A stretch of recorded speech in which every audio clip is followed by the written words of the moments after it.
Para falar da Rainha Ginga, é preciso entender o contexto que ela viveu no século XVII. Então, os portugueses começaram a conquista de Angola, estabelecendo uma governança a partir de 1575, com o Paulo Dias de Novaes. E foram aos poucos fazendo contatos com sobras, penetrando no interior, estabelecendo feiras, estabelecendo feitorias, fortalezas, e foram instituindo o tráfico de escravos a partir das relações políticas que já existiam com os governadores locais, esses que se chamam sobas. A Rainha Ginga era filha do governante Ingola, o soberano do reino do Dongo, da onde provém o nome Angola.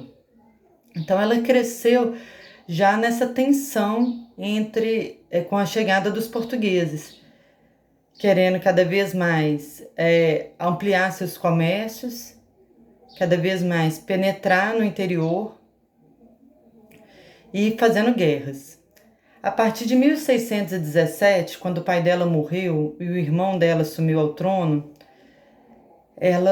a guerra começou no reino do Dongo, propriamente dito. O governador Luís Mendes Vasconcelos entendeu que a sucessão do Ingola era um momento oportuno para subjugar o reino do Dongo e invadiu a capital, Cabaça, incendiando e matando um tanto de gente, aprisionando milhares de pessoas, inclusive pessoas da realeza, pessoas que cuja a burocracia dependia delas, e desestabilizou o reino, tanto que o próprio Ingola se refugiou, deixando uma vacância no poder. Quando o próximo governador assume, João Correia de Souza, em 1622, ele encontrou a situação caótica, com as feiras paralisadas, com todos os sobas insubmissos, e chamou para uma conversa, uma resolução para que fosse tratada a paz.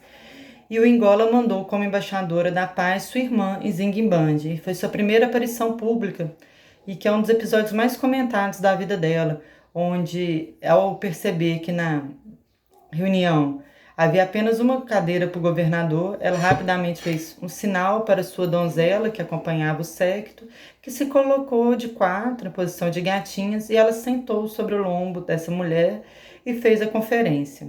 Essa atitude já chocou os presentes e ela, durante toda a conferência, se mostrou uma postura muito resoluta de que o Indongo era uma nação livre e independente, soberana, e que sim, poderiam comercializar, como duas nações livres e independentes, e jamais aceitaria pagar tributos, porque tributos seriam cobrados dos perdedores de guerra, não do Estado que tinha força para sustentar sua liberdade. Então, todo mundo ficou embasbacado com aquela postura resoluta, e o governador decidiu que era o momento de batizar a Ginga, que aceitou esse batismo e recebeu o nome de Dona Ana de Souza. Pois bem, esse foi apenas o primeiro episódio público de uma vida que foi marcada por guerras e pela intensa diplomacia e sabedoria para se livrar dos problemas. Depois desse acordo de paz assinado, a Ginga voltou para o Dongo, só que nada daquilo foi cumprido. Os portugueses não se retiraram de Cabaça, não recuaram. Enfim, depois de a guerra continuou, o Ingola continuou refugiado e morreu desgostoso no seu exílio. Até hoje se discute como que ele teria morrido, quais eram as circunstâncias dessa morte, se seria a própria Ginga responsável pelo suicídio do seu irmão. Acontece que ela assumiu as insígnias de poder no Reino do Dongo e continuou exigindo dos portugueses que se cumprisse aquele acordo de paz. Nesse cenário de intensas guerras, intensa instabilidade política, várias pessoas começaram a fugir de suas terras, inclusive os escravizados pelos portugueses, e foram buscar refúgio com a Ginga, onde ela estava aquartelada numa ilha do rio Kwanza. Dentre esses fugitivos estavam soldados chamados quimbares que receberam treinamento militar para a defesa das fortalezas portuguesas. Além de treinamentos, eles receberam armas, que levaram fugindo, de forma que Ginga ia ficando cada vez mais poderosa e a colonização de Angola cada vez mais prejudicada. E toda vez que o governador português falava, me devolva os quimbares, ela falou, não, vamos cumprir o acordo de paz. Aqui está só meu povo, que foi injustamente escravizado, e nada vai acontecer até que o acordo seja cumprido. Então, mais ou menos na década de 1620, 1630, aconteceram várias guerras no Rio Kwanza, onde o objetivo dos portugueses foi aprisionar a Ginga, mas eles não conseguiam, porque ela estrategicamente se deslocava de uma ilha para outra, enganando os portugueses. A documentação que eu analisei do capitão português que lutou contra a Ginga, o capitão Cardonega, utiliza várias vezes essa palavra. A Ginga nos engana, a Ginga nos ilude, ela nos confunde, a gente não sabe onde ela está, não conseguimos achar seu paradeiro. Então mostra essa perspicácia, essa inteligência, essa capacidade de enganar os inimigos. A Ginga sofreu um golpe político por se negar a devolver esses quimbares. Colocaram como rei do Dongo uma pessoa de outra linhagem que disputava o título principal, o título Angola, e ela nunca aceitou esse golpe político. E ela se aliou com os guerreiros chamados Jagues, que eram... É importante falar que os Jagues não eram uma etnia definida em Angola. Eram vários povos nômades que viviam da guerra e foram chamados pelos portugueses de Jagues. Mas ela recebeu o principal título feminino na hierarquia do Quilombo, que era esse acampamento de guerra da organização propriamente dos Jagues, identificados por alguns estudiosos como os Imbangalas. Mas ela passou a coordenar a ação efetiva dos Jagues, e principalmente em oposição aos portugueses. E ela foi buscar o reino de Matamba, que era tradicionalmente governado por mulheres, onde a rainha de Matamba a recebeu e transferiu esse título de Muronga Cambolo para a rainha Ginga. E ela ali passou a comandar o reino de Matamba em oposição aos portugueses, se assenhoreando de várias terras vizinhas e fazendo alianças com os sobe descontentes, inclusive com o reino do Congo, contra a presença portuguesa. E essa aliança foi fortalecida com a chegada dos holandeses. No mesmo contexto que quando eles invadiram o Nordeste brasileiro, eles buscaram Angola também como porto de escravos, né, como fonte de escravos. Então, com a presença holandesa em Luanda, a rainha Ginga ficou muito fortalecida, teve acesso a armas de fogo e ampliou suas relações comerciais. E quase minou a presença portuguesa em Angola. Só foi salva pela a intervenção da elite brasileira que garantiu o retorno do porto de Luanda para as mãos dos portugueses, na década de 1640.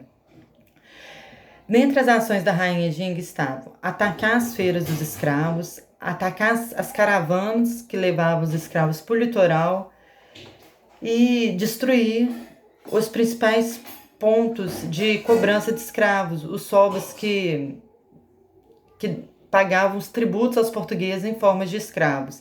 Então, por mais que se não pode perceber a ação da rainha Ginga como anti-escravista, porque a gente está falando do século XVII, onde a principal moeda eram os escravos, a ação dela, de forma global, acabou por ter a consequência de minimizar o número de pessoas escravizadas ou embarcadas para o litoral. Aquelas pessoas que ela recolhia das feiras, das caravanas, eram treinadas para ser seus guerreiros e combater a atuação portuguesa nessa região de Angola. Então, a vida da rainha Ginga foi muito longa, ela viveu mais de 80 anos, sendo que mais de 3 décadas em guerra, onde ela era considerada a principal inimiga dos portugueses, mas ela nunca foi submetida à escravidão, nunca foi reduzida à vassalagem. Pelo contrário, ela conseguiu garantir sua soberania, usando de diversas estratégias para garantir a sua a sua independência, a sua soberania. Então, essa vida super agitada, eu analisei e foi publicado nesse livro. Foi publicado em 2015 pela Masa Edições.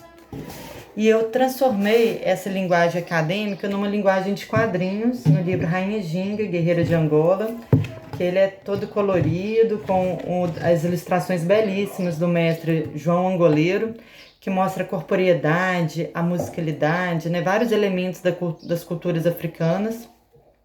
É um livro de linguagem fácil para ser trabalhado em sala de aula.